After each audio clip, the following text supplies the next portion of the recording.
Salam saudara, kembali kita bertemu dalam tayangan edukasi Kristen, beriman dengan logika yang sehat. Saudara, beberapa waktu yang lalu ada seseorang bertanya kepada saya. Pertanyaan tersebut demikian, mengapa Allah tidak langsung meremukan kepala si ular di saat setelah peristiwa kejatuhan manusia dalam dosa? Bahkan, mengapa harus menunggu lama sampai Yesus datang ke dunia ini hanya untuk meremukan kepala si ular? Tentu saja, apabila kita diberhadapkan dengan pertanyaan ini, Allah yang begitu kuasa, Allah yang begitu daulat, hanya dengan sekali jentikan jarinya, Allah pasti sanggup dan mampu dengan segala kuasa dan otoritasnya meremukan kepala si ular pada waktu itu.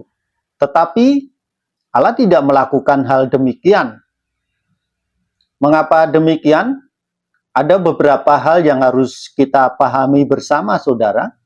Ada beberapa alasan yang mendalam mengapa Allah tidak langsung meremukan kepala si ular, simbol iblis dan kejahatan, saat di Taman Eden, tetapi memilih menunggu hingga kedatangan Sang Firman, Kristus Yesus Tuhan kita. Alasan yang pertama, Allah tidak langsung meremukan kepala si ular, di mana untuk memenuhi keadilan dan rencana penebusan yang lebih besar. Dalam perspektif keadilan Allah, meskipun dosa Adam dan Hawa adalah pelanggaran langsung terhadap perintah Allah, Allah dalam keadilannya memberikan kesempatan bagi manusia untuk hidup dan berkembang biak. Penghukuman langsung atas iblis dan manusia di Taman Eden mungkin tidak sepenuhnya mengungkapkan rencana Allah yang lebih besar untuk mengatasi dosa dan memulihkan ciptaannya.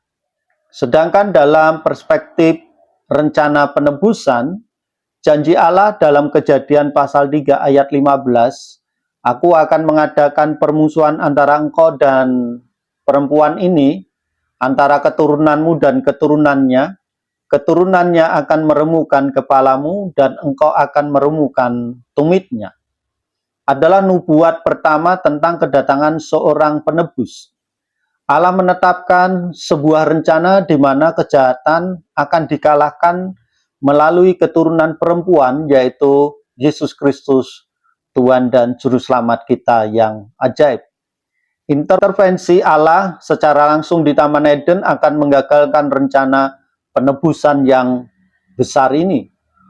Alasan yang kedua, memberikan kesempatan bagi manusia untuk memilih dan bertobat.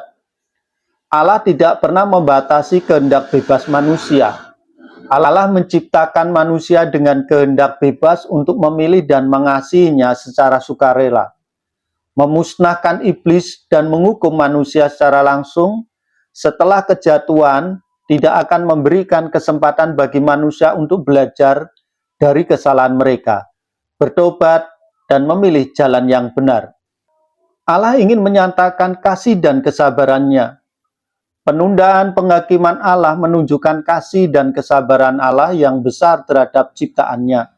Dia memberikan waktu bagi manusia untuk merespon kasih karunia-Nya dan kembali kepadanya. Alasan yang ketiga, mengungkapkan kedalaman dosa dan konsekuensinya. Membiarkan dosa berkembang dengan tidak langsung menghancurkan kejahatan, Allah membiarkan dosa dan konsekuensinya terungkap sepenuhnya dalam sejarah manusia. Dengan tidak langsung menghancurkan kejahatan, Allah membiarkan dosa dan konsekuensinya terungkap sepenuhnya dalam sejarah umat manusia. Ini memungkinkan manusia untuk memahami betapa mengerikannya dosa dan betapa dalamnya kebutuhan mereka akan penebusan. Kegagalan manusia untuk mengatasi dosa dengan usaha mereka sendiri menunjukkan perlu seorang penebus yang sempurna, yaitu Sang Kristus, Firman yang hidup. Alasan yang keempat, mempersiapkan jalan bagi kedatangan Kristus. Seluruh sejarah Perjanjian Lama adalah persiapan bagi kedatangan Kristus.